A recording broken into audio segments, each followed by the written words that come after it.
iba. Tila ba di na ikaw yung nakilala ko noon, na naglalambing sa tuwing ako'y nagtatampo.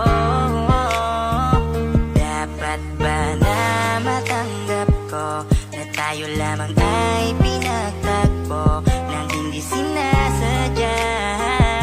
Siguro ngay di tayo tinadhana. Marahil ay hindi pwede ang maging tayo, kahit nasasaktan mo na ako. Ang iisipin ko na lamang ay marahil di tayo ang para sa isa't isa. Siguro hanggang doon na lang talaga tayo. Lahat ay aral lang sa buhay ko, pero kahit na ganon pa man, maaalala mo ba rin na minsan may ako na dumating sa'yo, na kahit na pinagtago mo lang, pero di tinadhana. Bakit ka ba dumating? Bakit mo ba ako inibig? Kung lalayuan mo lang din sa huli, bakit mo pa ako pinilit?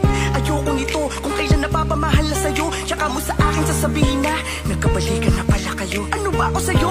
Laruan mo, magsawa ka na, lalayuan mo, kahit tumuhod pa sa harap mo. Alam ko namang malabo na to kasi may iba ka, kaya malakas na ngayon loob mo. Di ko man sa'yo ipahalata, pero durog na itong loob ko. Putang ina mo, matapos kitang alisin sa madilim mong nakaraan, malaman-laman ko pag wala ko sa iba, ikay nakikipagbanatan. Putang ina naman, hindi mo man lamang inisip ang aking mga sakripisyo upang mabigyan ka ng magandang buhay, pero ito ang sinukli mo. Pero sige, papalayain kita kung sa akin yan ang hinihingi mo.